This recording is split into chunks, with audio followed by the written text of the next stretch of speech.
This recording is non-profit recording on Audio Wall.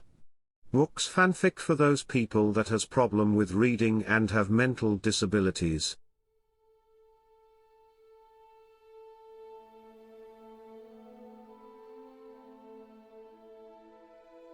Darkside by Tom Becker. Published June 6, 2007. Narrated by Brian Mail from voicemaker.in. Chapter 6.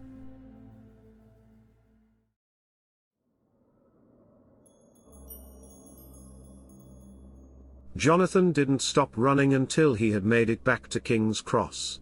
This time he dove gratefully into the hordes of people waiting on the platform. Trying to find him now would be like looking for a needle in a haystack. He only had to wait for a minute or so until a train stuttered into the station and he squeezed aboard, all the while keeping an eye out for any pursuers. As the doors beeped closed, Jonathan felt a sigh of relief. He had escaped. After a couple of stops, the tube car started to empty. Jonathan took a seat and thought furiously. He knew that he was going to hunt for the crossing point described in Stevenson's journal, but he couldn't just disappear without telling anyone. However, if the kidnappers at the library were related to the intruder at the house, then it wasn't safe to go home. They could be there already. He could go to Mrs. Elwood's, but Jonathan doubted she would be home until later, and he didn't feel like hiding out in her garden until she returned. The perfect solution would have been to go over to a friend's place, but he didn't have any friends. No, there was only one place he could go. Jonathan hopped off the tube, 2 stops before the one nearest his house, and walked briskly to the bus stop on the main road. From here he knew he could catch a ride up to the hospital. When it eventually appeared, the bus followed a long, winding route that seemed to take in every back street in London. The streetlights were flickering on in the residential areas, and as he gazed out of the window, Jonathan saw parents returning home from work, carefully pulling their cars into driveways and shutting the front door on the outside world. Beside him an old woman was jabbering away to herself and smelling as though she hadn't washed for a long time. The panic, and the elation Jonathan had experienced in the library, was ebbing away, only to be replaced by a simmering resentment. In the space of a day he had uncovered more about his family than his dad had told him during his entire lifetime. Why had Alan not told him about Darkside? What was so important that he couldn't tell his own son? What else was he hiding?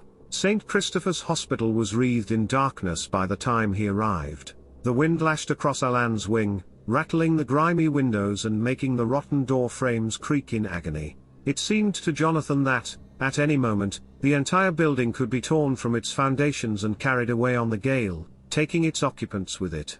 A sense of urgency descended upon him. Inside, the reception area was deserted, except for a man in a robe who was staring intently at the ground, muttering something under his breath. Eventually the nurse appeared from one of the side rooms. She recognized Jonathan, and sent him crisply up to the first floor. "The patients are a bit on edge tonight," she warned. "Keep your eyes down and don't hang around in the wards."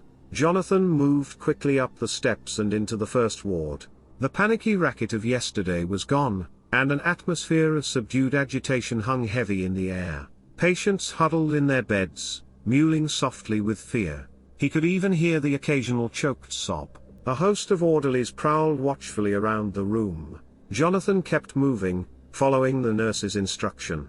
Something was terribly wrong in this place. Inside room 7, Mrs. Elwood was sitting next to the prostrate body of his dad, reading a glossy celebrity magazine. She whirled around at Jonathan's entrance, but Alan didn't move a muscle. "Jonathan, what are you doing here? If you wanted to come you should have phoned me, dear. I would have picked you up." He ignored her and strode up to Alan's bed. "What's Darkside, Dad?" Behind him Mrs. Elwood whispered a quick prayer. He might have been imagining it, but Jonathan thought that one of his dad's eyes had twitched in recognition at the name. "I've been in your study, Dad. Can you hear me? I've been in your precious study." He said it forcefully, like a challenge. Alan's lips trembled. He could hear what Jonathan was saying. "All right. I've been reading your stupid books." Mrs. Elwood laid a restraining hand on his arm, but he shook her off. He was filled with a sudden anger that was clawing at his insides. A low moan, escaped from Alan's lips, like the sound of some ancient Egyptian tomb opening. I saw the photograph, Dad. Saw the photograph of you and Mom. Another moan, louder this time. All these years, and you never showed me. You told me there weren't any pictures. Nearly weeping with frustration, Jonathan turned away and sat on the end of his dad's bed. He wanted to hurt him, to pay him back for all those years of silence, to make him angry, to make him get up off his bed and fight back, anything. He needed Alan to be alive here with him. Shaking with rage, Jonathan felt like screaming at the top of his lungs to block everything else out, but then suddenly the anger was melting away and his dad was hugging him for the first time in years. "I'm so sorry," he breathed in Jonathan's ear. "It's all right," Jonathan managed to say back, his eyes tightly closed. "It's all right, Dad." It was incredibly frustrating. Thinking that he might get some real answers this time, Jonathan asked his dad question after question. But Alan drifted in and out of consciousness, only catching snatches of what his son was saying. Sometimes he tried to reply, but his mouth struggled to form the words. Jonathan hung his head, disconsolately. "Don't worry, dear." Mrs. Elwood smiled sympathetically. "He's woken up. That's the main thing. When he's better you can ask him all the questions you want. It's just that there's so much I don't know. So much he hasn't told me." A thought occurred to him. "What do you know about Darkside?" Mrs. Elwood sighed. As she turned her head away slightly, the lamp cast a shadow on her cheek. "Enough to know it's an evil place and that both you and your father would do well to stay away from it." From the hallway outside there came the sound of measured footsteps.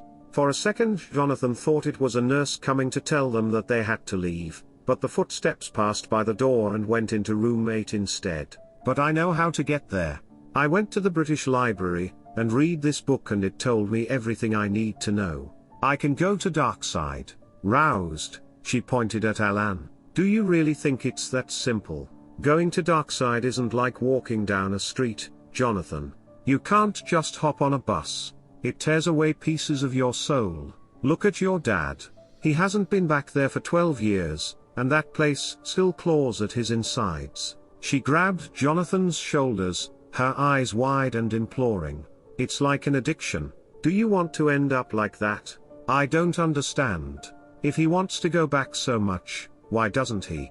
Mrs. Elwood sighed. "There was an accident. A building collapsed on top of the only crossing point that Alan knew. He couldn't use it again. Ever since then, he's been obsessed with trying to find another way to get to Darkside. Lord knows he's got reason to go there, but, I mean, what is it about your family? Why are you so willing to hurt yourselves?" A scrabbling noise and a high-pitched whine carried through the wall from the room next door, distracting Jonathan. He forced himself to focus on Mrs. Elwood. "Look, someone's going to have to start telling me the truth. What is Darkside? What's my dad got to do with it? And why are some people trying to kidnap me?" She blinked. "What? They came for me in the library. There was this strange woman called Marianne, and she had this perfume that made me feel drowsy, and I was walking out with her until I managed to get away and I had to get thrown out to escape them." There was a shocked pause. "You were thrown out of the British Library?" "I didn't have any choice. These guys were after me. I had to get out somehow."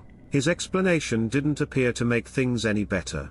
"And I'm pretty sure they were the same people who broke into the house last night." Alan stirred, gazing inquiringly at Mrs. Elwood. All of a sudden she looked flustered. "I was going to tell you, Alan, but I wasn't sure how to put it. Anyway, you've only just woken up and... Look, there was a disturbance at your house last night. I got there in time and everything was fine, but I think something might have been after Jonathan. Obviously there's been some strange things going on, Alan, but we'll be just fine until you're well again. I can take care of Jonathan, ladies with strange perfume or not." With a superhuman effort Alan stretched out a thin hand and rubbed Mrs. Elwood's arm comfortingly. Then, very slowly, he shook his head. "Arnegi," he mumbled at his two visitors. "What, Dad? Arnegi?" He tried again, visibly frustrated with his mouth's inability to form words. "I don't get it." "What?" Alan raised his head from the pillow and shouted. "Arnegi. Mrs. Elwood gasped. Surely not, Alan. We can take care of things here ourselves. We don't need to involve him. And you know what it means, don't you? You know where Jonathan will have to go. What's he talking about? Alan's head slumped back onto the pillow. Sonly way, he slurred. He knows, he can cross her. A faint smile flickered across his face. What's he saying? I don't get it. Please tell me. Mrs. Elwood turned her head away again. He's saying Carnegie. He wants Carnegie to look after you. And who's Carnegie? A friend of your father's. He lives in Darkside. She was interrupted by a series of crashes from room 8, followed by a high-pitched scream that was drenched with fear. What in God's name was that? There was another scream and the sound of breaking glass. I dunno. Doesn't sound good, though. They heard the door in the next being thrown open, and the sound of quick footsteps echoing down the corridor. Jonathan got up and cautiously peered around the door. In the gloom he could just about make out a figure hurrying away to the stairs. Jonathan, I'm sure the doctors know what they're doing. I don't think that was a doctor. Well, don't go out there. Jonathan. It was too late. He slipped out into the hall. There was a frosty breeze coming from somewhere and the door to room 8 was banging frantically against the wall. Jonathan inched toward it and, taking a deep breath, looked into the room. There had been an almighty struggle. The bed had been overturned and the sheets were strewn all over the floor. The lamp had been smashed and there were splatters of blood on the walls. Something had been thrown out of the window with tremendous force, smashing through the glass and the security bars beyond them. There was no one in the room. Both the visitor and the patient had gone. But Jonathan had only seen one person walking away down the hall. He went slowly over to the window and peered through. Far down below there was a body lying spread-eagled out on the pavement, resting on a bed of glass fragments. As he watched, another figure came out of the ward's main door, moved quickly, past the body without a glance, and disappeared into the night. Jonathan made to return to his father's room, but as he was leaving, something caught his eye on the floor. He bent down and picked it up. It was a slender silver knife with a handle that looked as if it had been carved from bone. The blood-smeared blade glinted with intent. With strange certainty, Jonathan knew that this wasn't the first time it had bitten into human flesh. He could hear people on the stairs, probably coming to see what all the noise was about. Jonathan was aware he should drop the dagger, but for some reason he didn't move. There was something reassuring about the weight of the weapon in his hand. It seemed to fit snugly in his grasp. It felt almost as if the knife had been made for him. Deadly as it was, it also had an eerie beauty and, suddenly, he couldn't bear to let go. There was no more time to think. Jonathan hurriedly wiped the blade clean, placed it in his pocket, and slipped back inside his dad's room. "What's going on in there?" asked Mrs. Elwood. He saw the concerned look on her face, and then shrugged. "Not sure," he lied. A cry of pain from the bed made them both turn around. Alan had sat bolt upright in bed, hands clenched into fists, his whole body racked with spasms. "My God! What's wrong?" Veins were bulging in Alan's neck and his eyes were wild, as if he was trying to scream out one final warning, but all that escaped through his gritted teeth was a piercing, choking sound. Jonathan raced toward him, but there was nothing he could do. Alan screamed and fell back onto the bed, eyes gazing blankly at the ceiling. The darkness had reclaimed him once more.